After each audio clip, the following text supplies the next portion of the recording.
For many people, the holiday season is filled with stress and anxiety as we try to fulfill everyone's expectations of being fucking merry. And with this year's election, it's been harder than ever to be joyful and bring peace on earth and goodwill to every fucking one. So today, we're taking a look at the horrors of the holiday season. Demented, insane stuff we've experienced in past years, and terrifying new nightmares coming your way. Joining us is the very funny Nadya Ginsburg to weigh in on this and the recent furor over a Holocaust-themed ice skating routine on a Russian reality TV show. Plus, Native Americans successfully halt, for now, the Dakota Access Pipeline.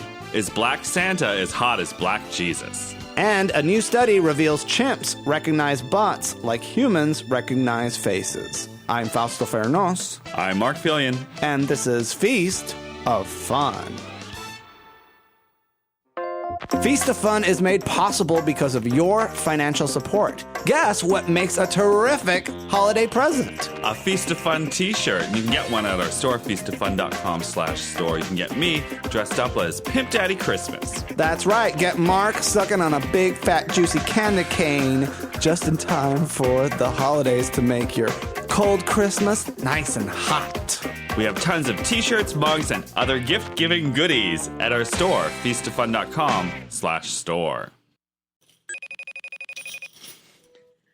Have a holly jolly.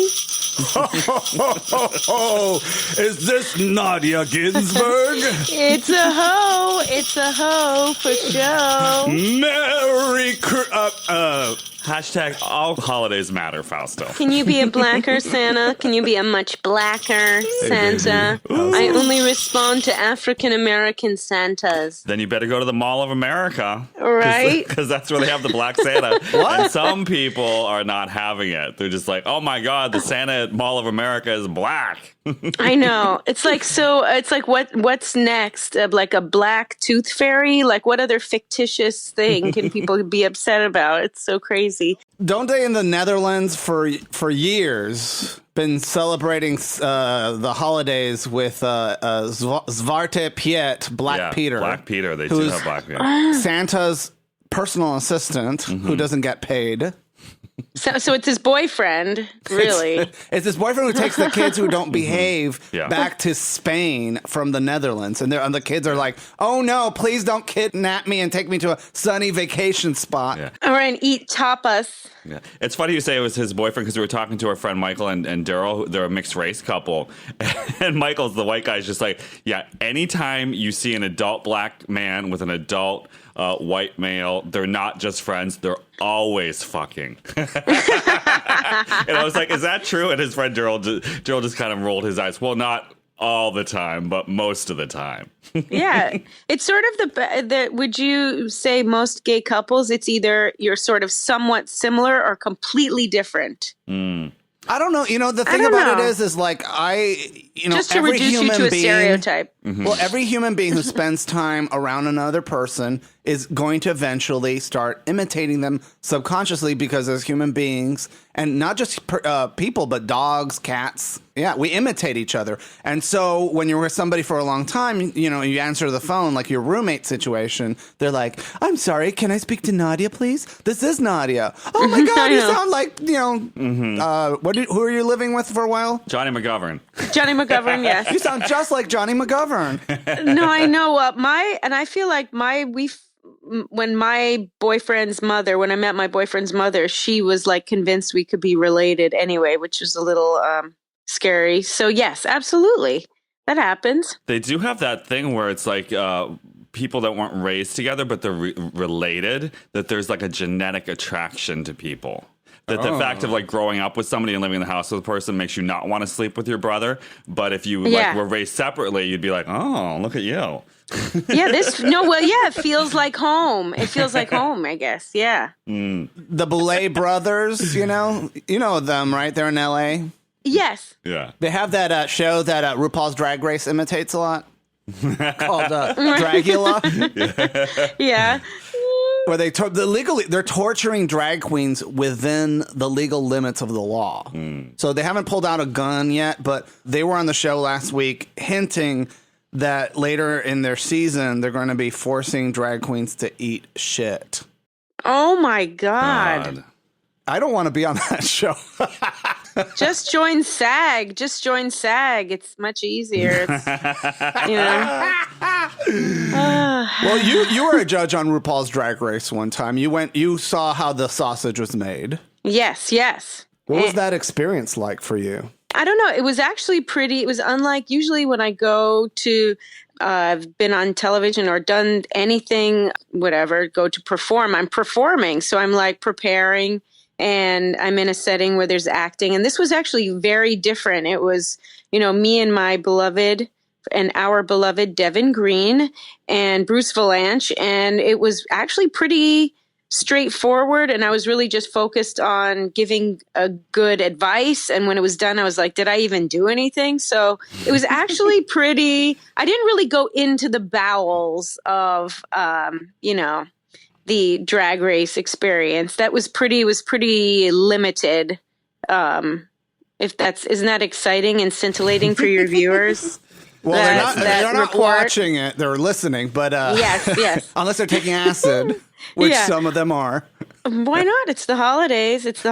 Which my dad always said, the original New Year and Christmas, it used to be around El Dia de los Muertos or, the harvest, but we moved the celebration of Christmas and New Year to January so we could all string up lights so we wouldn't blow our brains out. So we have something. Well, you're half Jewish and half hardcore Roman Catholic Italian. Yeah, I just took a genetic test actually, and I found out it was like no surprises. It was like 50% Greco-Roman and like 49% or 49% Greco-Roman, 1% Black. And the other 50 is Jewish from Eastern Europe and around there. So I'm pretty much, like a 50-50 mutt. Nadia, why did you take a genetic test? Is this Trump's America you're trying to fit in? I've always found it really fascinating, actually, when I was writing jokes for Joan. And, you'd have to look, you'd be dying for some kind of joke. Like, let's say I looked up Eva Longoria and you'd go to their wiki page and you read all about them. And I found out that she was actually from Houston, but she said, we didn't cross the border crossed us. And she took a test and she found out she had African and Mayan and Asian. And I've always equally annoying when people are like, Judaism is a religion, it's not a race. And it's always the whitest person saying that to me. And it's like, no, it's not. I'm not religious, but it's actually in my DNA. If I could get out of it that easily, I would. So I'm actually just find genetics really fascinating. I wanted to know. And it's also really crazy when you meet the blondest haired, blue eyed person. And they're just like, oh yeah, I'm half Cherokee. I'm like, okay. Yeah. Well, we got a lot of people who, as adults, they've converted to Judaism. That's cool, but that's Whoopi Goldberg is one of them. Right, but that's religion. Oh. No, well, there you she go. just took the name. I think she took the name. No, yeah, to me, it's just kind of like converting to be Black. It's sort of like you really, whatever. But being a Jew is different because it's not technically it's a religion, but it's also is a race, but not technically so. Whatever. Well, my sister, his name is Talia, which is a Jewish name. Oh, it is like Talia Shire? That's just like the actress Talia Shire. But it was a typo. My dad wanted to name her Thalia as the Greek muse of poetry. Pretty. And he was nervous and he dropped the H. And throughout our lives, because we're white and we're from Puerto Rico, we were born and raised in Puerto Rico, and people just don't know where to place us. You don't fit in column A, you don't fit in column B, you must be Jewish. Oh my God. See, that's so interesting. I didn't know you were a Caucasian but raised in Puerto Rico. I always thought you had that Latino DNA. In Latin American countries, if you have 1%, one drop of white blood, you don't consider yourself Black. It's the opposite of Americans, Right. Who knows what my heritage is? And I probably should, with Trump's America, we got to all get genetic tests anyway. So Yeah, I don't think he's going to last. I don't know if we're going to jump right into politics, but I really don't think he's going to last a whole term. I feel like he's going to get caught on some kind of corruption and Caught? He's bragging about it. He's already been caught. They don't care. They don't care. But So I feel we'll like see the what's gonna press has been, we'll see. But I feel the press has been so pissed off by him. They're going to be digging for stuff. I don't know. We can, I don't know. Are we jumping right into Trump? Well, I'm, the whole showing it is the horrors of the holidays, and certainly Trump getting elected is the top concern for a lot of people. They feel an uncertain future, but I don't know. I mean, we've been through Reagan, both George Bushes. Mm-hmm. And, to me, it's some people didn't survive those. And a lot of people didn't survive those. But anybody who's like alarmed and concerned and anxious about it is a perfectly natural reaction to this guy. You have every right to be scared, to be terrified. It's a normal reaction to have. My response to those kind of situations is to be proactive, to do something about it. And I've seen, I had lots of friends who were minorities, gay, women say to me before this election, I'm just not political, which I never understood because the political is personal. And I just never understood that. And I think that's changed. Really, what shocked me most about this election, I'm not shocked by Nazis or racists at all. What really broke my heart were the people who sat on their hands and didn't vote or threw it away on a third party vote.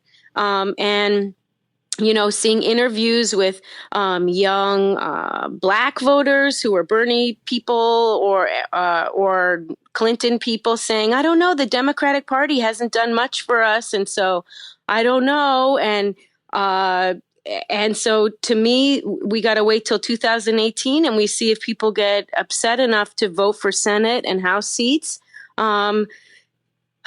So that's the issue. Also, we don't know, the whole Paris Accord, right? That he was going to pull out of that, and they were prepared for it. And they said, okay, you wanna pull out, then we're going to charge you. We're going to tax you on anything that has a certain amount over the carbon emission level. So let's see. He's so weird and slippery and needing to be loved and has no actual ideals. My friend Greg G Spot, who lives above me, he was on the show, the one with Kat Von D. Anyway, a local celebrity. Mm-hmm. He told me that he knew Trump's makeup and hair guy and had dinner with them, and that Trump, this is before he got elected, was not only comfortable with gay men, but one of those kind of men who was kind of flirty. Believe me, I am with you. My heart is broken that kids will read in history books. This is who we elected. It's terrible. But but he's at odds with Republicans. Look how hard it was for Obama to get anything done. Let's see what he can actually get done. And listen, I, as a half Jewish person, that there are Orthodox Jews who are supporting him, but again, really, my heart is broken for the people who sat on their hands or threw away their vote. And that's got to change. That and gerrymandering and voter fraud, all this stuff. And anyway, I'm rambling, but I'm just saying, to mention, with Donald Trump and his relationship with the gays, it's his mentor, the person that mentored him as a young adult as he was coming into the New York scene and developing in real estate was Roy Cohn, who was made famous in Angels in America. You know, and if you saw the HBO special, based on the play, Roy Cohn was just he was an evil gay. He was closeted, but people around him knew that he was gay. Mm-hmm. So it's interesting that he would have that kind of relationship with one of the people that have a gay person that has been so villainized, in our culture. Yes. No, that's very interesting. I mean, there's no way to candy coat it. It's ridiculous, but look, it's happening all over the world. It happened. I always think, you put Europe sometimes, or I have when in my youth put it on a pedestal.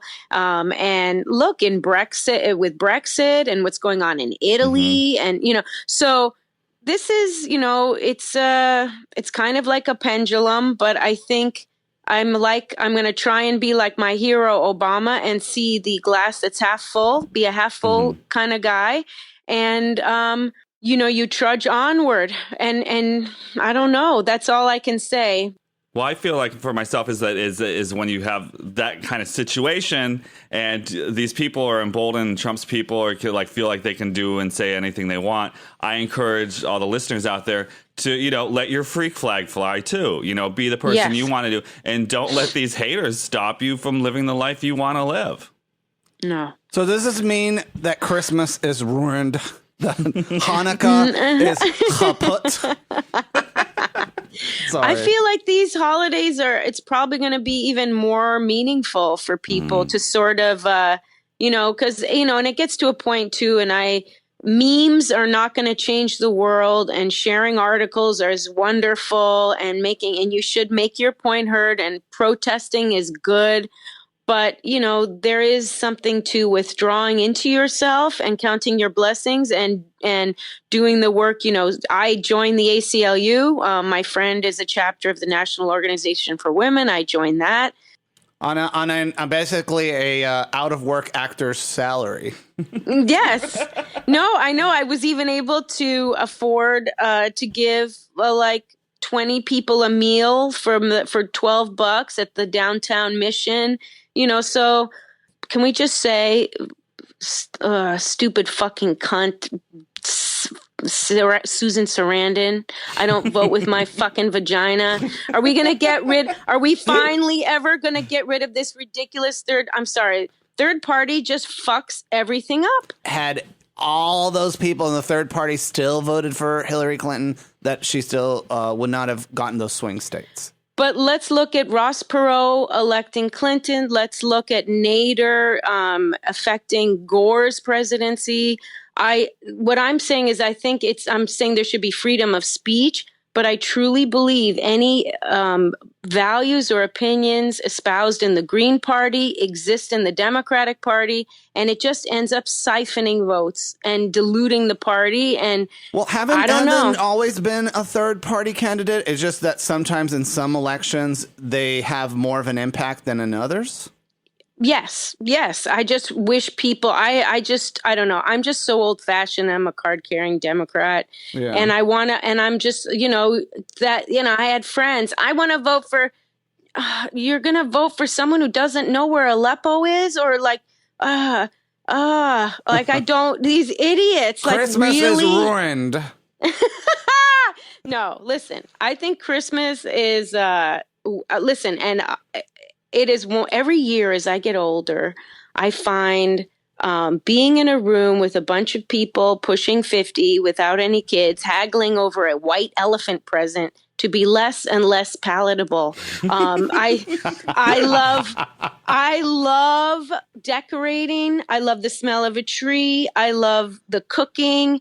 But I have to say that every year, this conspicuous consumption, and families and people who don't have a lot of money with children, making them feel bad that they can't afford a fucking Xbox. It's really, gotten out of control. And I actually think that probably this holiday season, people are going to appreciate the things that they can control. If they can't control Trump, or we tried to do our best, we can have acts of kindness in our community. We can be thankful for what we have. So you might be surprised. It might be an even more meaningful Christmas this year, and about what, that's how I feel.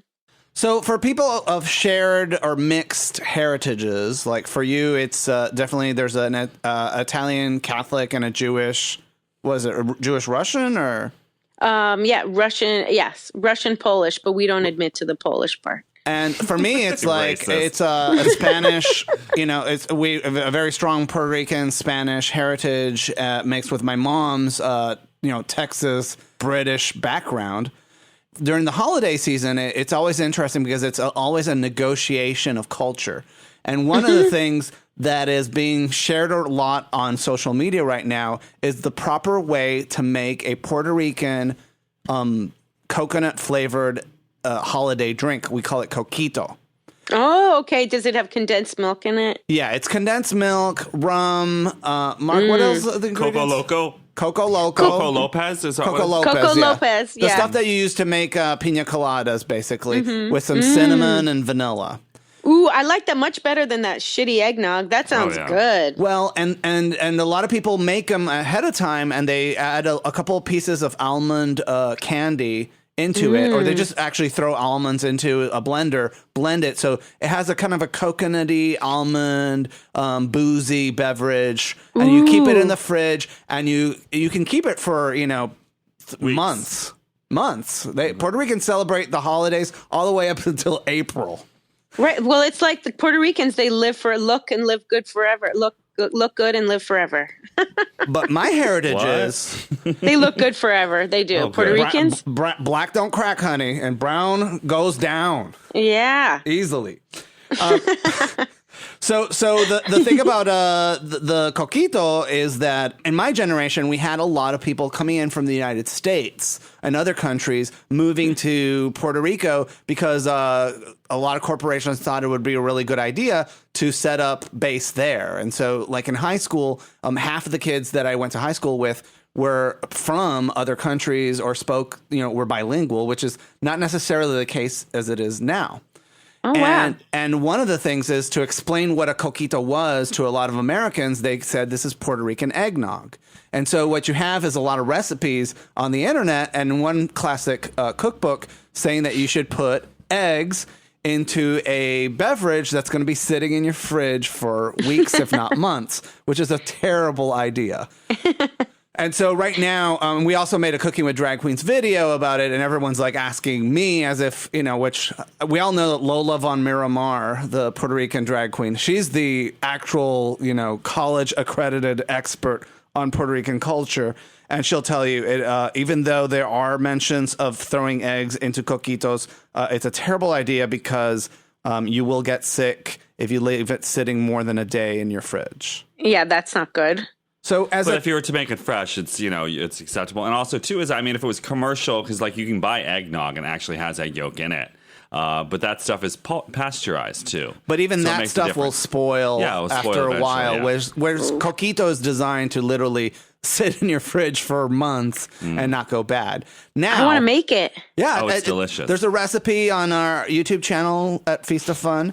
I'll share it on your wall. And the reason I'm Yes, bringing please. this up is, Nadia, because I'm interested to hear your story about the time that your dad banished a Christmas tree from your family's home. Okay. So my sister and I, my parents live in Connecticut, and I was living in Los Angeles. I was there's like a 9-year age difference between me and my sister. So I was in my 30s and mid 30s, and my sister was in her mid 20s, and we were home for the holidays, and my dad said, "Girls, family meeting." We said, "Okay." Family meeting is never a good sign. No, I was just like, is he going to ask me how much credit card debt I have? Why am I still clinging to this showbiz dream? Please don't ask me anything about any of that. So I was just went down there shaking, and he's sitting down there with my mom, and my sister comes down, and he said, "All right, every year when it's Christmas time, your mother runs around this house like a maniac, decorating, and she gets all stressed out. And when she gets stressed out, we argue. And when we argue, we don't have sex. And I want to have sex with your mother until I'm 100 years old. I think they have all these new drugs now that I can take." My mother's in the corner with the marijuana pipe perched in her mouth. "Ooh, do they have anything for me?" "I think they do, Carla. The point is, every year your mother and I rush around, we buy a tree, we decorate the tree. You girls, you come home, you take one look at the tree, and you go, 'Nice tree.' Then you go put your lipstick on and get shit-faced in South Norwalk. I am not even a Christian. We're not even into any of this shit. Christmas is for kids. So until one of you has a kid, no more tree." And I said, okay, no problem. And my poor little sister, who got like asked out of 10 years, was like, but what do you mean? No more tree? But the good news is my sister just had a baby. And I am an aunt for the first time, and she's so beautiful, Faith, Vivian. I'm so in love with her. But since there has been a baby delivered this year, dun, dun, dun, dun, the Ginsburgs will now be having a tree. Yay. Yay. It sounds like you wrote that story for one of those storytelling podcasts. No, I've wanted to tell it because it was very, very dramatic, as everything always is in my house. There's like, my boyfriend's family is so normal. They just like, he never heard them arguing. Everyone's just so nice and calm. And God, in my house, it's like everything is go big or go home. Your dad's an artist, right? So they always want to have like they feel things. Yes, and I think Jews and Italians, boy, it's like just like everything's out on the table. And I remember my friend who visited me and came to my house and saw me and my sister got into like this huge dramatic argument, and then like minutes later, like everything's back to normal and we're fine. But well, that's what I really appreciate about families who are able to talk about their feelings openly, because one thing that I've noticed, especially when I've invaded the spaces of other families' holiday celebrations, they always get mad at me because I'm the weirdo from another planet who's disrupting their traditions that I don't know what the traditions are. And then after I've disrupted them, like 2 or 3 days later, or even months later, they're like, you ruined Christmas for all of us. I was like, how am I supposed to know you guys were playing pin the tail on Santa or something like that? But don't every family, it's like, didn't they call it on Seinfeld, airing of grievances? It's sort of like, I'm assuming, like, I guess it's all differently how different cultures handle it, right? More waspy people, they drink and hold everything in, and Jews and Italians explode. I'm sure Latinos kind of are more demonstrative, well, my dad was like, he at one point in his life probably was an alcoholic, right? And by the time he was married with my mom and having us kids, he insisted on not drinking, and he's very uncomfortable around parties and social situations where other people were getting drunk. And so as a kid, we would find out later on that other people, that we would get invited to parties on Christmas Eve. And we're like, we want to go to that party. Why can't we go to that party? And my mother would just be like, oh, because people get carried away at that party. And your father doesn't like that. And so one year, we were like, finally, we're going to a Christmas Eve adult party with disco music and fancy lights and all that stuff. And it was a bunch of drunk adults trying to kiss you. Oh. Oh. And when, especially when you're a kid, you're really sensitive to smells, You think more so? Oh, yeah, absolutely. Because, as kids, we brush our teeth. We go see the dentist. We brush our teeth as adults. Some adults don't. There's a good portion of adults that don't brush their teeth. I know. When people tell me I don't floss, I'm just kind of like, I don't even want to know you anymore. And so I went to see our friend Meg's show.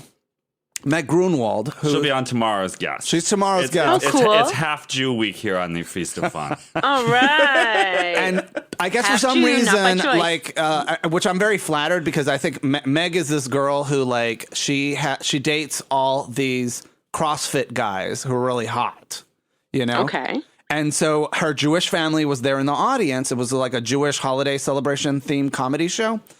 And at the end, her Uncle Murray stands up and is like, oh, I'm so proud of you. And he starts kissing me on the lips. Oh, my God. And I'm like, who the hell are you? Well, that is so funny that when my parents went to go see Jackie Beat for the first time, and it's when Jackie and I were living here, and Jackie went back to New York, and my parents and sister went to go see Jackie, I got a text from Jackie saying, after the show, your dad kissed me on the mouth.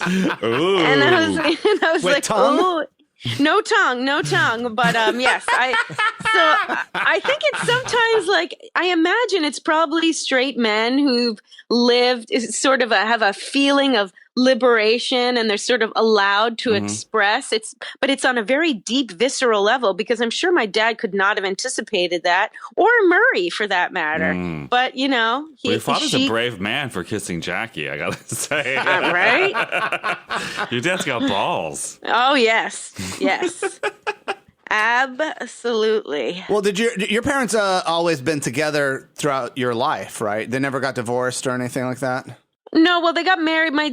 They met when they were 16 in Flushing High School, and they got married when they were 21. And then actually, my mom was from Rome and had been real messed over by the Catholic Church. And so when I was first born, they broke up because they were very young, and then they got back together, and they're still together now, and they're very in love. And my dad calls it a beautiful mistake, because they were getting married because they'd never even consider living together. It was just not something that people did, but it worked out. And they really are best friends. And I'm very lucky to have that as an example. And it's made me realize too, there are all these different situations. Like there's some things that are really great about it, but then, my mom said sometimes, can you imagine you're still with the person you had the most horrible, dragged down, horrible arguments with when you were like 18 and 19 and 20, and you're still together. You can bring up things from way in your past. Welcome to my world. With Mark and I, it's like every time, sometimes we argue and he's like, you have been talking about this for the last 20 years. And I'm like, oh my God, I'm so sorry.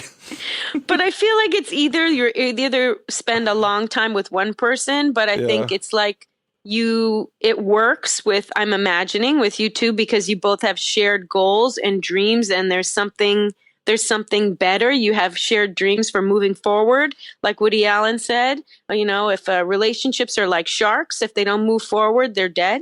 And so I think if you stay with one person, you kind of experience all the different incarnations of that person, And so there's so many different ways, but I certainly do know that I have an example of what love can be. And I'm very grateful for that. When my parents got divorced when we were kids, we went through a lot of economic hard times, and my mother would just be like, look, we just can't afford to celebrate Christmas this year. Mm-hmm. And we were cool with it. We're like, that's fine. We had cable television. Yeah. That's fine. I'll eat pizza bagels and watch MTV. No big deal. Yeah, no, my parents really told me that when I was little, and as I grew older, really it was stressed. It's about kids. It's for children. You don't buy mommy and daddy presents. If you want to make us something, you draw us a picture. So it was always, and they, because they were artists and hippies, they told me that the tree was actually a pagan symbol of life, and you cut down the tree in the dead of winter and you celebrate it. But yeah, it was the commercialism aspect was always kind of played down. Up until the 60s, Christmas trees used to be extremely flammable and often caught on fire. Fake ones? No, the real Christmas trees and the fake ones too. Because they used candles. Because they would put candles, and also the lights had faulty wiring. And so, homes were always devastated during the holidays because the houses would burn down because of the tradition of having a Christmas tree until after World War II. Then people started getting the idea of maybe we need to, not put lighted candles on a dry Christmas tree. Yeah, that's my father grew up with candles on the Christmas tree. And I had a friend. Seems so stupid. Well, they didn't really have the lights back then, or they just did it. And you wouldn't put so many lights on it. You know what I mean? You'd put 5 or 6 candles or something, and you wouldn't let it burn all night long. And then my friend Barb, she grew up in a family. So, this is the 80s. I went over to her house, and she had tinsel on her tree, and it was made from lead.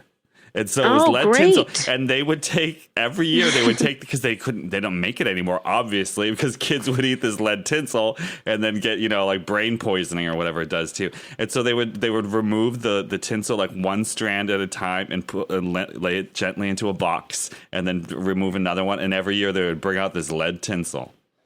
Was it shiny? Yeah, it was shiny. It was like metal. Oh, okay. Yeah. Did you guys put your tree up yet? We have a plastic tree that we got from Target. That's like 3 feet tall and sits in the corner and doesn't do anything. Well, that's the spirit. It's silver, so it matches everything else in the house. The silver walls, the silver chairs, so it's all. I describe our home kind of like the Apple Store if it was a marriage between the Apple Store and then Sanford and Son. Mm-hmm. Ooh, I like it. Some ficus trees, and I wrapped garland around the trunks of them. And Fausto thinks that they're terribly tacky. They're horribly tacky, and so that's why I love it.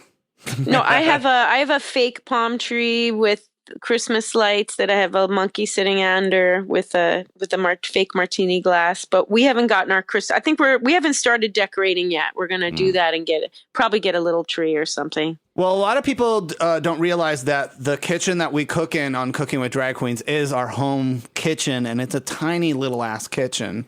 But with the way we light it and shoot it, it makes it look huge, because of the lenses. It's like a dick on Grindr. And so they come over, they're just like, oh my God, this place is so small and oh, it's so dirty. They're like Paris syndrome. They just think it's going to be so glamorous. They think they're entering like, a movie studio and it's, some schmuck's, a gay couple's apartment and all the crap around and a dog. Well, yes, you can always make look something better when it's like filmed or in a picture, but I'm sure it's delightful and divine. Did your parents take you to the mall as a kid? Were you scared of Santa or anything like that? Did I? You know what? I don't remember a lot of. You know what? They weren't really into that kind of stuff, like professional pictures, and they played. They were wonderful parents and played with me, but like I never went. Well, I lived in Canada, but. So we never went. I have no attachment to Disneyland. But I do remember my dad taking me to the mall to buy stretch cord, electric blue Sasson jeans. So it was the Dufferin, the Dufferin Mall. Jordache jeans, Kodiak boots, a bomber jacket. I really wanted I wanted straight feathered hair. I really kind of wanted to be like Barbara from One Day at a Time. Valerie Bertinelli, the young Valerie. That was sort of like my anima. Like that's who I really wanted to be. You wanted a glamorous life, marrying a rock star from Van Halen. No, pre that. Oh. When she was like, lived with, her mother and Julie. And was just like a cool, pretty teen. Did Valerie Bertinelli and Mackenzie Phillips ever do cocaine together, or was there a wall there? I heard that Valerie Bertinelli didn't remember her wedding because she was so high on coke and fucked up. Oh yeah, I heard that. Yeah. You know that Mackenzie Phillips, her nickname was Mac, and Julie, who the original Julie from the Love Boat, were like close gal pals, kind of like the way Carrie Fisher and Laverne, who's cocaine are. Yeah, it's because I think like the cocaine makes women kind of go gay for each other. Yeah, I can see. Yeah, totally. And makes everybody go gay. We get high enough. But what was the actress who played Laverne on? Oh God, I'm blanking out. Penny Marshall. Penny Marshall and Carrie Fisher back in the day when they were high on coke together. And was it Mackenzie Phillips and the Julie from the Love Boat? They were kind of like we could do a whole show about this, like Hollywood cocaine lesbian couples. Wow. Well, and she not to bring it down, but what a sad. She was like handed. I guess Mick Jagger had sex with her. Mackenzie Phillips when she was 13. He said, I've been waiting for this for years. And the father, she slept with her father. How weird is that? I mean, that's how sad. What kind of drugs do you have to be on to sleep with your dad? Was that a Christmas present that he gave to Mick Jagger, his daughter? Do you probably believe was. That? And I think it's just probably Oprah did a whole show about it. And it wasn't just like young girls who, I was actually discussing this with my boyfriend last night about, bonobo apes. Bonobo apes are even closer than we are, than chimpanzees are. Bonobo, right? Bonobo, and they are vegetarian and they are nonviolent, matrilineal, and if they have any problem, they solve it sexually. So, and it's indiscriminate. Boys and girls, girls and girls, boys and boys, mother and son, father and daughter. They all just have sex, and there's no cunnilingus, like all of it. All the tweaking of the nipples, right? And whips so and chains. There's a study that says that chimpanzees can recognize their butts more than their faces. Yeah, it's like gay men. Yeah, not true. But no, we were talking about how, you know, there was, and I'm not of course saying that it's Oedipal relationships are normal and healthy, but you wonder if they're the closest to us and they're all indiscriminately sleeping with each other.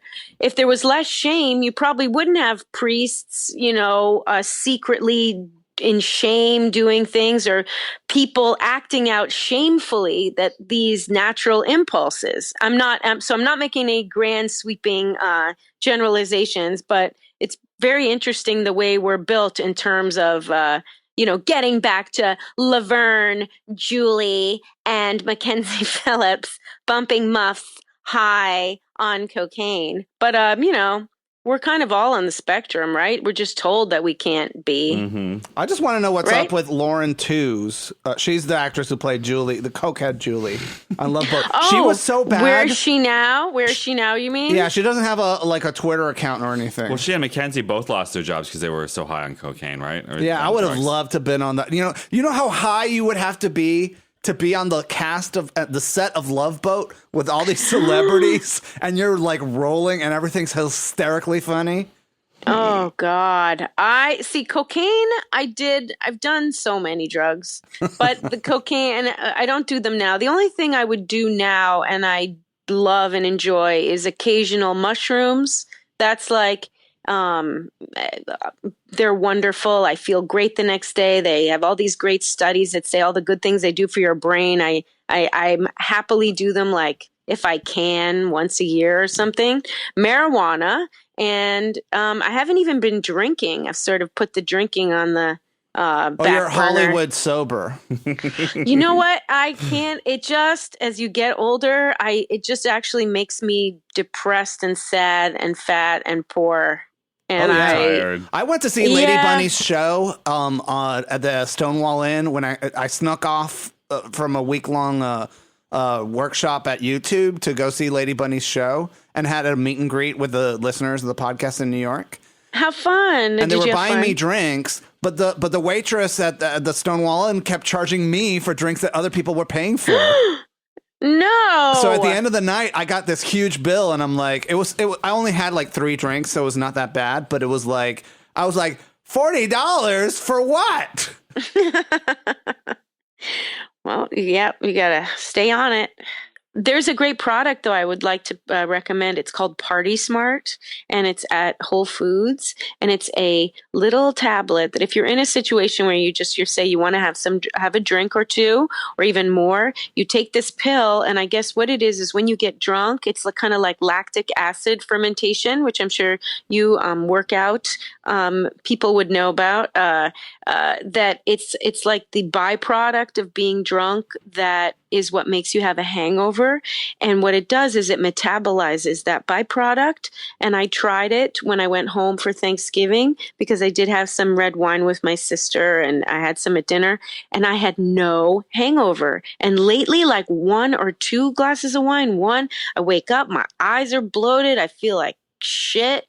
It's like, and this took care of it. Party Smart. Today's podcast is brought to you by Party Smart. Do mushrooms and take Party Smart. So what's Madonna? How's Madonna celebrating the holidays? Are you completely given up Madonna for good? No, I'll never. She's embedded deep within me. I am, I'm fascinated with her. Once again, no one can be overly literal like Madonna. She's now a clown. She's a clown. She's a clown.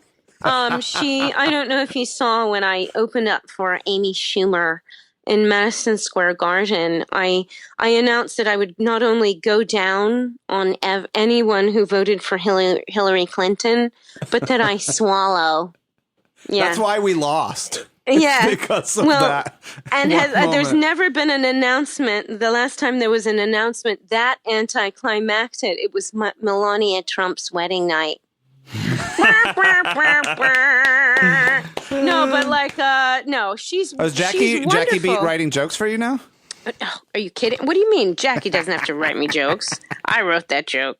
No, she's great. It's just that there's a ceiling to being her. And I'm kind of bored with pretending to be someone else. I'd rather be myself. And so in my show, I just, it's mostly stand up and then I do characters. But yeah, there's a very limited audience. And it gets more and more limited that really understand my impression and that are interested in her on that level. And if I could make shitloads of money, I would do it. But I'm just creatively kind of bored with just doing her, you know? And you said even Madonna's bored with being Madonna. That's why she's doing this clown thing.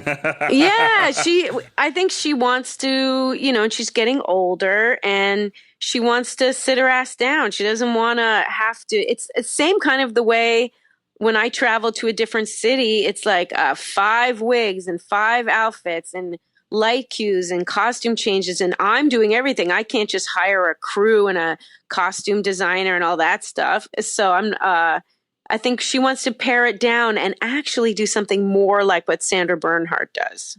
But she doesn't have enough confidence, ironically, to just be herself. So she thinks she has to dress like a fucking clown, which is like, oh, that's why she's like internally entertaining and exasperating.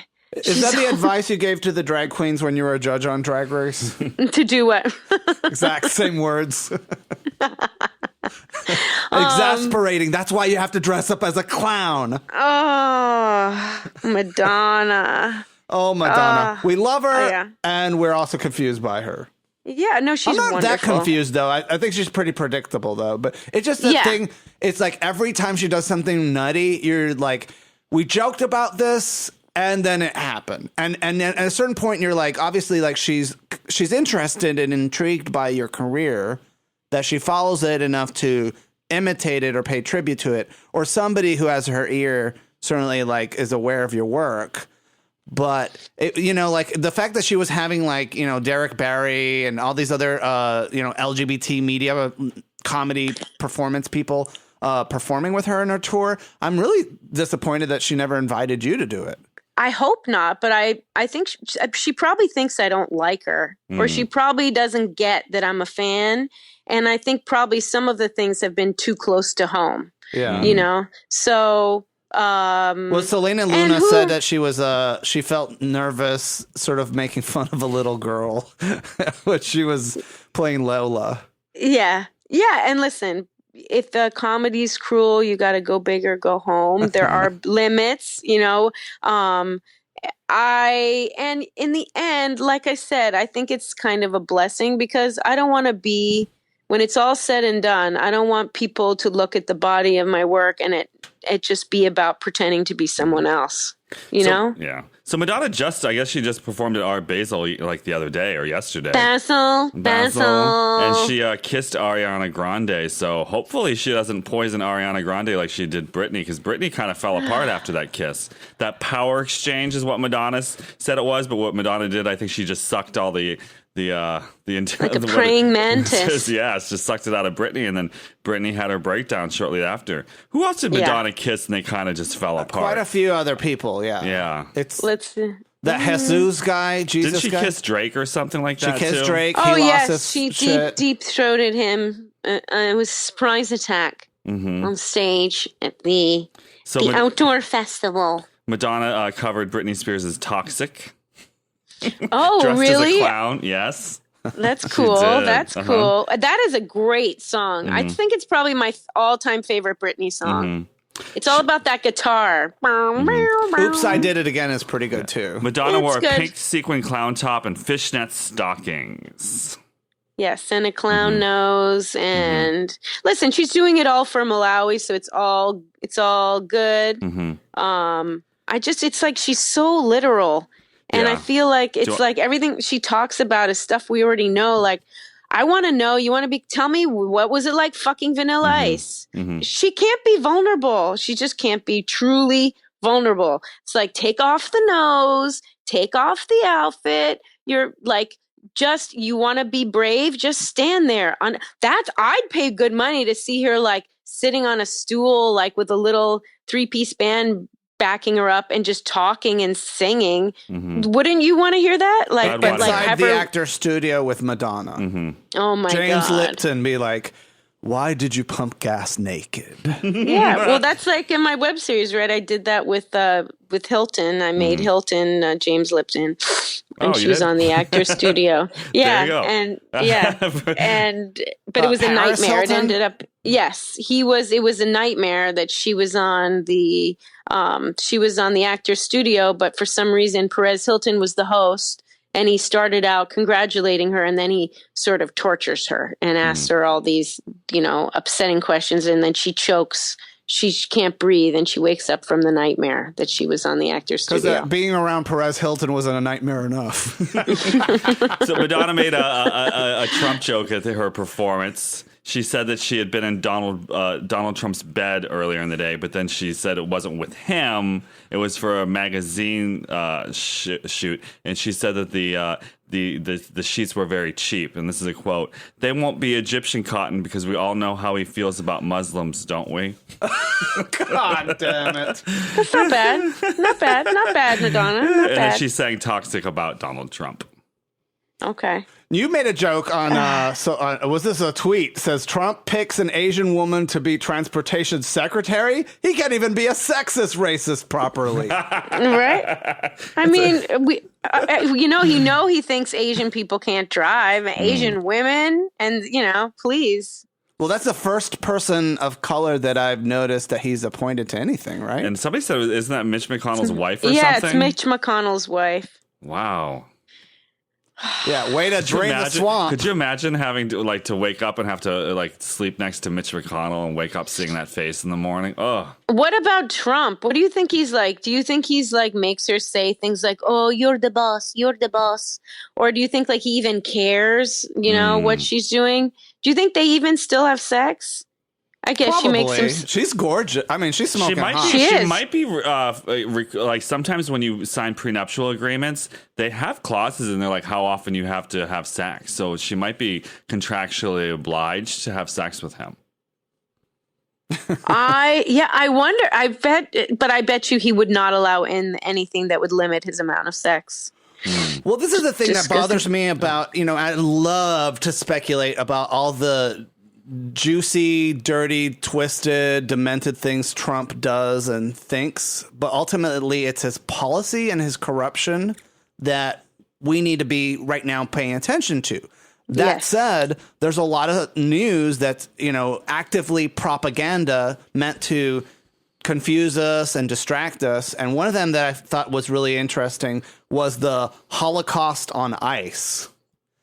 So you saw this, and let me explain to the audience. So the wife of Vladimir Putin's spokesperson caused controversy by dressing in a concentration camp uniform for a TV show called Ice Age that, much like Dancing with the Stars, they do challenges and performances in front of judges based on a theme. And for the series, they've always sort of paid tribute to different films. And most recently, Tatiana Navka, she's a former Olympic ice dancer and wife of spokesperson Dmitry Peskov, paid tribute with her dancing partner to the film Life is Beautiful. And so she comes out and dressed up in a Nazi concentration camp uniform with, sunken cheek makeup. They dance around and her dancing partner gets shot and she's left distraught. And that's the end of the performance. With a baby, right? Did she have with a baby? Yeah, with an imaginary, mime baby. And people on the internet are furious with Sarah Silverman just writing, "Oh my God, oh my God, oh my God, oh my God." Yeah. What do you think about all that? Well, I grew up in a Polish Ukrainian working class neighborhood in Toronto, and I think I've mentioned it before. I was called No, Christ. you're Canadian. When did this Canadian thing happen? I never knew you were It's because Canadian. Devin is making her I've known you come for out of the years. closet I never knew you were as a Canadian. Canadian. I thought you were from the East Coast. Well, my dad's from Flatbush. My mom's from Rome. They met in New York. And then when the Vietnam War happened, my dad's father got him into the National Guard, but he did not believe in the war and he left. And so I was born on a farm in Kleinburg, Ontario, and then raised in Toronto till I was 12 when we moved back to the States. Oh, So, I had no idea. You're from yes. the TO. Yes, and it was really Polish, Ukrainian. A lot of them were postal sorters. My best friend next door, her mom was a postal sorter. The dad was a garbage man. They couldn't read or write in English, but like at the time, we're making like $12 an hour. But in Canada, they could make a good living. You get taxed 50% of your paycheck. No one complains about taxes.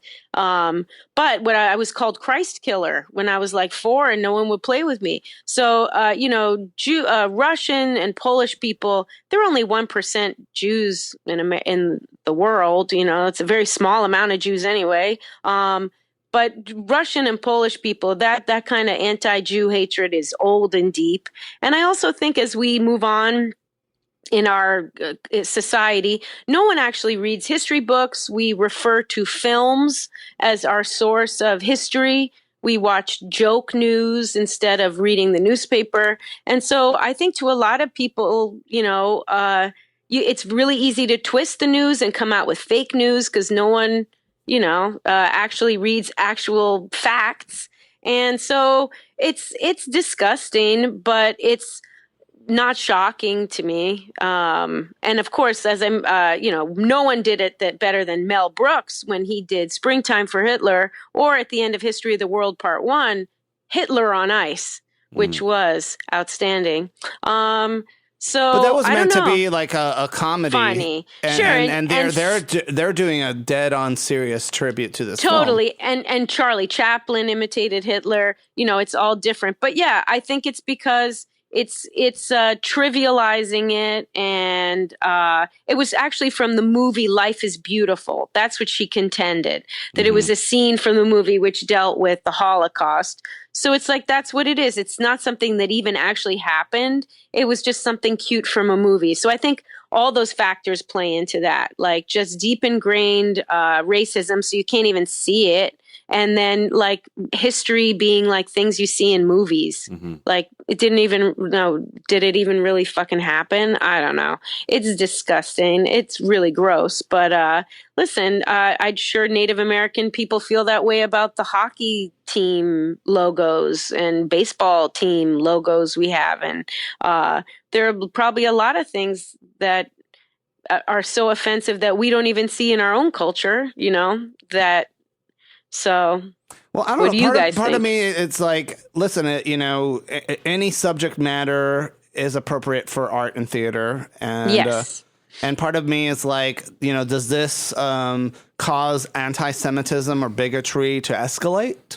Does it encourage and embolden people to be violent and bigoted towards each other? And I don't think it does, but it definitely can.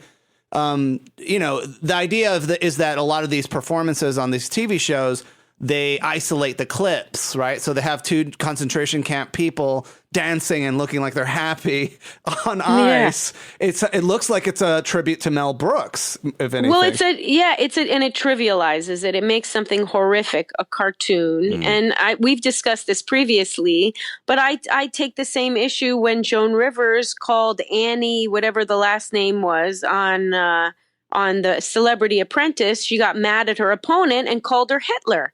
So that's also trivializing the Holocaust, and I took an offense to that too. You don't just call some like poker player you're up against on a reality show Hitler, So I'm just glad Joan was already dead, so I didn't have to see her support Trump. Oh, 'Cause Jesus. You think that she think would have about- voted for Trump? She was a Republican, right? I told you when I wrote for her that, you know, it was a conflicted situation. I was ultimately inspired and happy I wrote for her, but it did disturb me that she voted for a Republican. It did disturb me. She didn't want to pay people union wages. And she was way up Trump's ass. Remember, he removed the blacklist against her that was on NBC that had been put in place since Carson. It would have been very interesting. And so I'm glad I didn't have to see it. Well, we just saw like an old episode of Martha Stewart, and she had Joan Rivers on, and they were making something, and they were kind of making fun of Donald Trump because somebody had given Joan some steaks, and Martha Stewart's just like, I wouldn't want anything that has to do with Donald Trump. Really? Wasn't that how it went? Yeah, there was some Donald, and they both were kind of laughing at what a jerk he is. Oh, but Joan, anything was fair game. Yeah. She'd make fun of her daughter, her grandson, then that's what you like. I like what ultimately I still, in thinking of her memory, I'm both like, even like I look up to her. And also there's something like at what price glory, you know, it's like everything, you know, but you kind of have to be that way in showbiz. So it's like an endless circle. But, you know, to back on the Holocaust on ice, though, too, I think it's right. But back to the Holocaust. But on ice. The thing is though, you really have to look at the source. And like you did say, there is a lot of anti-Semitism within the Russian community. And, you know, they had a lot in Russia itself. They had a lot of programs. They deported Jews to like programs, like pogroms, I think they're called. Pogroms. Like out on the, like way out east. They basically sent them out to swampland to live. You know, they were very discriminated against. And so when you look at something like Mel Brooks, he's a Jewish person. He's doing something. It was his experience, and so he really knew that. Whereas, like in Russia, they do this, and it's just kind of like, what was the Holocaust? It wasn't so bad. You know, you can do an ice show about it.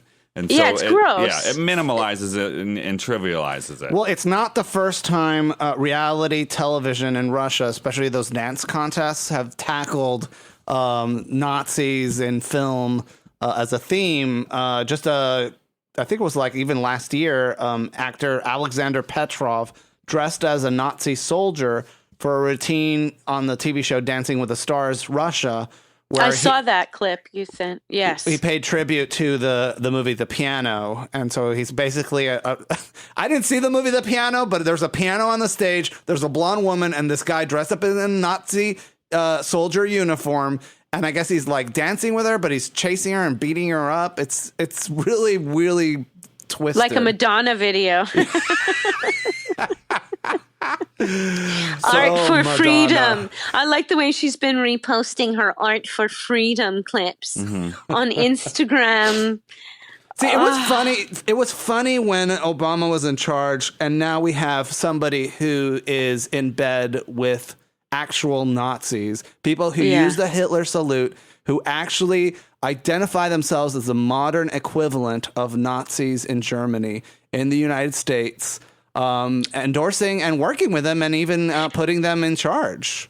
And his son, you know that Ivanka converted to Orthodox Judaism, right? Mm-hmm. And so you've got her. How can you, with Jewish grandchildren, are you aligning with these people? But look, we're all equal opportunity assholes. I have Orthodox in my family supporting Trump. A third of Latinos supported Trump. There are Black people who've supported Trump. So we all have a right to be equal opportunity assholes. But it offends me that I just can't unwrap it. Like, how can you be seeing all these alt-right fucking Nazi stuff and you're Jewish and it doesn't upset you? I guess it's like, well, the reason is that I think those Jews are saying, well, there are that section of Jews that are anti-Muslim and pro the right-wing Israelis. And so they're like, oh, okay, they knock Jews, but he hates Muslims more. And that turns my stomach. But, man, I mean... Well, I do have some good news. This is just in. The Army's decided that the Dakota Access Pipeline will not pass through Standing Rock Reservation. Yay! What? How is that? So the Native Americans actually fought back and won? Yeah. Fought and won. Wow. God bless them. God bless them. I know, isn't that amazing? All those And people. no thanks to like CNN or MSNBC who barely reported on it. Mm-hmm. Shit. That's wonderful. You just found that out? Yeah, It just came up happened? on my feed. I was just God like, bless. wow. Was it them. disturbing seeing all those videos on your social media feeds of these like protesters getting beaten up and Amy Goodman getting thrown in jail and all this shit? And it's like you turn on CNN and MSNBC and no mention of any of that. Even the nightly news. Yeah. I mean, they mentioned it in the newspaper. They were writing about it. But yeah, you're right. No one reads the paper. And part of it is like, the Russian propaganda and Trump's propaganda team is all about, discrediting our American journalism. And this is a great way to do it is for these, corporate, cable television news channels not reporting on things that we're all seeing on our social media feeds. It's, and considering that they all bend over backwards to report on the latest cat video or, a cute baby doing something, for them not to acknowledge some of these really distressing moments captured on film and shared and going viral is really distressing and depressing. It is, and thank God though that we have social media and all these other ways to report on the news that people are ignoring. And I think it's like, just even with all of these violence against Black teens, has not risen. It's just that people are now taking movies of it, so. What happens to the people who don't have a smartphone, who don't have an internet access, who can't stream the police beating them to death, No, I know. And people are turning to me. Listen, I have a part-time. I'm struggling to make ends meet. I barely have food on my table myself. And it's like people are turning to me while Anderson Cooper, can't decide which, 6 different kinds of $400 bottles of wine he's going to pop open tonight. It's like they're turning to us to cover these things. And I'm like, you should be tweeting Anderson Cooper. You should be tweeting. Anderson Cooper didn't even bring up marriage equality in the presidential debates. He's a gay man who cares about marriage equality, who financially benefits him. And here, he never brought it up. He never brought it up. I wonder how back, behind the scenes, how those questions are, how they're decided upon. I mean, what I found, what is the most egregious is that no one talked about automation and that it's not going to be Mexicans or people taking your jobs. It's robots. And the Democrats don't have an answer for it and the Republicans don't. And so it was just not mentioned. But that's really what's happening is that that's automation is going to take away all these jobs, all these people in middle America. But I do want to say one thing about this topic of racism and Howard Dean, of all people, was one of the voices saying, there are people, the Democratic Party is ignoring people in pickup trucks in middle America. They don't feel like they're heard. These are people that voted for Obama. And I do think the Democratic Party did kind of drop the ball. I do think that Hillary Clinton should not have called people deplorables. She did not go to these states, that they were ignored. And it's a hopeful message because I don't think all of these people that voted for Trump are racists. I think they felt ignored and they're not that bright, a lot of them, and they don't realize that globalization is a real thing and a lot of these jobs are not coming back. And he attached that. He attached himself to that. And they're going to get screwed over by him. These jobs are not coming back. But I don't think Mark and I learned this long in the early days of the podcasting.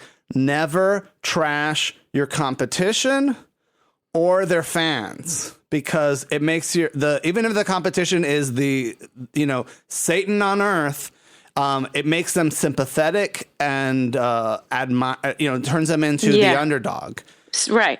And so in that spirit, I want to draw attention to the people who are up running against us at the World of Wonders Wowie Awards for Best Podcast. Okay.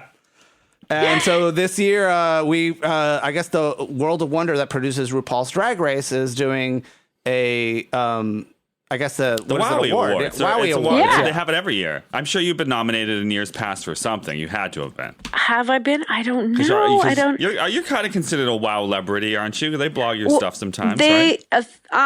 Fenton you were on Drag Race. and You're a wow Randy. celebrity. Yes, I know. Though they're actually the one company where they actually are friends, and they've been supportive of me from the beginning. And I have a YouTube partnership with them as well. So yes, they're You're like, colleagues and family, colleagues and family.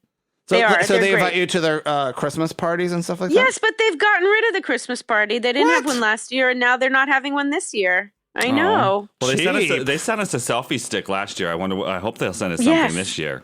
So Me I want to too. do a shout out to Wendy Ho. Woo! I love Wendy, and I was on her podcast. But Dan, don't vote for her. Don't vote for Okay. her. I'm trying to see. I'm looking at You Missed in History class. Switched on Pop. Dan Savage. Calpurnia Adams. Yay, Callie's my Gio friend. and Andy. And Yes. some guys who These I are have no all idea who. terrible Sam podcasts. Pancake, and Gio Andy. And then Pure Nonfiction with Tom Powers and all the other people who I have no idea who they are, but I'm sure they're fantastic shows and definitely worthy of the nomination as us. But I'd like to win something and be invited to go to LA and hang out with the other wow celebrities, right? Yes. Well, Right. is there going to be a Wowie? Oh, there's gonna be. It'll be like the Reception? Oscars, right? Oh, okay. I'm sure. If you will it into being, it will happen. Well, you've been to one of their Christmas parties, right? They No. really are. They've never invited me to it. We don't get out to LA They're enough. pretty good. It's expensive for us between the hotel and the plane ticket and the car and the eating at Sardi's. And the that's New York City. cocaine. And the cocaine. No, I know, but I know when I go to New York and LA, cheap tickets, but you're going to Chicago or Seattle or it's expensive. I hear you. I know. No, it's terrible. But you'll get back out here. We'll get out there. You Yeah, will. I can't help. I'll but tell you be- what. If we actually win, we'll get out there. Really? What are you doing for Christmas? I want to know your Christmas plans. What are Well, they? we last year we hung out with our Jewish friends, and that I'm was sorry, actually a lot of sorry. fun. Oh, good. Good for you. So comedian Meg Grunwald, who's on tomorrow's show, we hang out with her father, who reminds me a lot of Harrison Ford today, and her Ooh. mother, and they're hilarious and lovely people. And we usually invite some of our local drag queen personalities to hang out with them, and it's a lot of fun. And, I love it. yeah, and then we go to the movies, and then we have Chinese food. You know, when I was a kid, Oh, that's very Jewy. We are very Jewy on Christmas here. That's so funny. Well, when I was a kid, we always celebrated Christmas Eve as that's when we would open our presents and hang out with the family. And then on Christmas Day, we would go to Mass, we would have Christmas dinner, and then we would all go to movies. And when I was a kid, it was like us and the Jewish people. For whatever reason, a lot of people back in the day, they didn't go out to movies on Christmas. What's up with the goyim? They're staying at home, honey. But Go out and now- celebrate. But now you go out to the theaters on Christmas, and there's a ton of people Yeah. that go to the theater now. But I'm telling you, it was not a thing when I was younger. Yes, I don't think I've ever gone to a movie Christmas Eve or Christmas Day, but it sounds really fun. Well, it's because the holidays are so stressful for a lot of people, and they just kind of go under the covers, and they don't, resurface until the new year rolls around. And so Mark and I came up with a holiday called Glitter Day that is sort of the LGBT equivalent to Kwanzaa. And so instead of a menorah with, candles of the African flag, we have a menorah with rainbow candles. And every day you light a candle, you suck a dick. I love it. Or do whatever you want to, because Glitter Day, you can do whatever the hell you want. There's no expectations and no Is traditions. there a Mariah Carey tie-in? Sure, why not? It's Glitter Day. Glitter? You can Yeah, have it Glitter with Day. Mariah or without Mariah. Oh, yes. And some old Puerto Rican eggnog. Well, So Karen. if you want to celebrate Glitter Day, it happens the second Saturday of every January. And there is no wrong or right way to celebrate as long as you keep the Glitter Day song close to your heart. And suck a dick. Or not. You step your pussy up, get a job, suck a dick, own a business. Sounds like a new Madonna song. Or T.S. Madison, Get a job. Right? I want T.S. Madison and Madonna to collaborate together. I don't think it'll happen. You know, T.S. Madison is developing a reality TV show. This is not a joke. In Florida, she's doing kind of like one where she and her mom give advice to women who don't get along with their mothers. You're not into it. No. What is you're not liking about that idea? Wait. A reality show where I don't know. It's because every mother-daughter relationship is different. Well, they're looking for mothers and daughters who don't get along with the mother's dressing too sexy. She's smoking. It's Jerry Springer. It's sort of a Jerry Springer thing. Yeah, absolutely. And all she's going to say is step your pussy up over and over again. She's Yeah. gonna be like, step your pussy up. I don't mind that. Part of me is like, I know the internet is still working with the fact that I see T.S. Madison on my Facebook status page, Hey, listen, any person that finds a way to, like Gypsy Rose Lee said, you got to get a gimmick. And anyone who finds the gimmick and they can do battle with the dragon and make some money, I'm all for it, except if you're Donald Trump, He's going to get rich off of this if he doesn't wind up in jail himself. That's the only reason he did it. He didn't want to serve our country. He's not like someone like Obama who actually cares about people and communities. And, I think that's why he was so subdued. Remember in his acceptance speech, I think he was just like shocked. Like, how the hell did this even happen? Yeah. And we're all going to get along and it's so, Oh, absolutely. He'll be actually a billionaire, not like a fake one the way he is now. But let's see the support when these people realize their jobs aren't coming back. And he's going to be loosey-goosey with everything he promised. So this is the one good thing, guys, is that if Hillary had been elected, which I still would have preferred, we would be looking at 4 years of her being attacked and criticized. And the one good thing about Trump is that I can sit back and I can watch this whole fucking thing implode. And it's going to happen. And he's going to be a one-term president, if that. And maybe it'll wake some people up, but that's the one plus, because I was tired of having to defend Hillary from every asshole from Assange onward. I was sick of it, Mm-hmm. And now at least, we don't have to defend her anymore, Well, now we can look forward to President Elizabeth Warren. No, that's not going to happen. People hate her. People hate her. They always hate a successful liberal politician. Yeah, I don't know. I don't know who's it's going to be, but I don't know. She's too. Who is this other guy who's a Bernie supporter? I don't like him very much. I don't know. It's too early. It's too soon.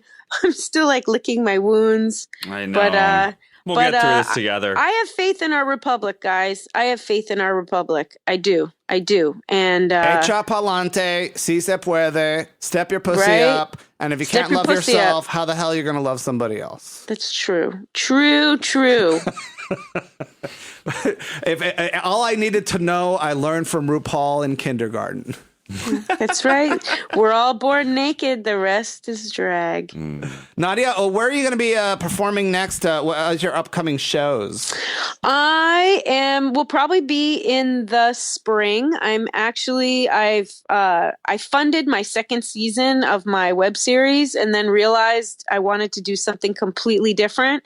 So I've spent the last, it's been like writing, going down one avenue and realizing it's not that, and it's not that, and it's not that.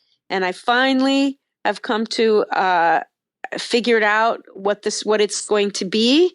And so I'm really focused on writing that and writing a new show that's more stand-up with characters. So that'll probably be in the spring. But right now I'm just focusing on writing. I always perform around town. Great crowd. But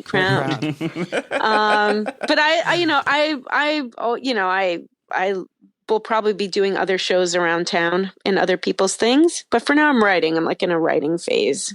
Well, get to Chicago. We got a kitchen and a frying pan ready for you. Some old eggnog. We'll make you some coquito. That won't kill you. Coquito, el coquito. My version actually, and like when we made that video at 3 a.m. We were all like drunk and tired. We had done like 3 That's videos when the that magic night, right? happens. Yeah, nice. So Mark looking tired, he actually was tired in the video. But I have the best line in the whole thing. Yeah, we were like, we're here for a parranda. Parranda? She doesn't even live here anymore. She didn't even pay last month's rent. Oh. No, but that's not the one. It's the frog one. That's yeah. Parranda. I hardly knew her. Okay, Nadya. Happy Hanukkah. We Christmas. love you so much, sweetie. I love you too. I have another guest coming over in mere moments. Okay, I always love talking to you guys. Thank you so much for the show you do. I am a proud supporter of these two gentlemen. So where do they go vote for you? How did they vote? Did you tell them? I'll put the link in the show notes right now. So visit the show notes and it'll be right there. If you want to know, follow us on Twitter. We'll tweet it out. The best way to find it is because I was like, where the hell do the people sign this? Just go to worldofwonder.net and search podcast, and the first result is going to show today's nominees for best podcast, and so you can vote for them and do that, and you'd be like, oh my God, Feast of Fun has to win. We're the only ones who interview the people on their shows. Right? They should have you win. You should win. Well, you have a lot of great supporters. You have a lot of people who I'm sure will vote for you. Right, guys? Everybody out there? I can count on Ginger Minge. Ginger Minge, she says she listens to the show every single day, and she proves it to me. Because every time I see her, she's like, well, you guys, last week I didn't like that guest too much, but this, and she actually pays attention. She actually cares. I'm always kind of shocked when they listen. And because the drag queens are flying. Ginger better fucking like me, Ginger. Ginger. Or Darian Lake's like, so I'm going to die from diabetes, am I? I'm like, well, you did do Paula Deen. Don't you have like a wooden foot already? It's like gout. So yeah, we want to win that award and fly to LA and collect our Wowie award in person. Yes. Do you think we'll actually get an award? I think there are statuettes. You can't announce an award without a statuette. But the thing is like, right? You know what? At Drag Race, when the girls leave at the end of the show and they pick up that statuette of RuPaul, or maquette, it's called. Is that what maquette? It's a little statue. And they're holding it and talking about how much they loved being on the show and how much they've grown and it really expanded the horizons and all that other kind of bullshit that they say. It's like they don't get to keep those things. And we've mentioned that a couple of times on different podcasts interviewing the queens or on videos, and people are all like calling us liars. Like, of course they get to keep them. I saw like one of the drag queens had them like in their apartment, but they actually have to buy them. Yeah, you can keep it if you buy it from them. Oh, and you know what? If World of Wonder has the audacity to charge us for the Wowie award, I would pay for it. So. It's like those drinks at Stonewall, right? It's like that all over I was again. like, they charge the fans and me twice for the same beverage I drank, and I was you so better nice. Pay. Yeah, well, but Lady Bunny's show is amazing, and everybody should go see it. It's oh my God, stupendous. I love her. She's always great. It's like being on the phone with her for 2 hours. Oh yeah, and I just love the dancing when she does the thing where she tells a joke and then dances, like and that dress. I love Lady Bunny. How much do you love her? A lot. Prove it. Love you, Bunny. Love you, Bunny. Love you, Bunny. Right, and I love you guys. Hang up now. Okay. Love you. Merry Christmas. Happy New Year. And And Fuck the you all a police. good night. happy Fuck the police. Hanukkah. Yes. And Thank other you. happy glitter day if I don't talk to Yes. you until then. Thank you. Enjoy the nog. Yes. Bye. Bye. Bye. Nadya Ginsburg lives in Los Angeles, California. Check her out on social media, of course, Nadya Ginsburg, and through our links at feastoffun.com. Check her out performing. She's really one of the funniest people we know and an extraordinary entertainer. I want to remind folks, too, we can't do this podcast without your support. So if you're not a Plus member yet, sign up today at feastoffun.com/plus because your contribution to this show is what makes this show happen. We also have fantastic t-shirts for sale. Order now in time for the holidays at feastoffun.com/store. You know, there's a photo that we never got to talk about, but it's Devin Green, Jackie Beat, and Nadya Ginsburg. And it looks like they're on stage dressed up in Christmas attire. I'll post this on our website. It was taken by Devin, but it's a beautiful image. And Oh, yeah, I saw it. It's great. to all our friends in West Hollywood who come on this podcast, and Devin and Jackie Beat and Selena Luna and all the entertainers from RuPaul's Drag Race, we wish you a wonderful holiday season and lots of love and excitement in your heart. Remember that don't wait until there's a president in office that's aligned with your values to pursue your dreams and change the world. Merry Christmas, everyone. Bye, everyone!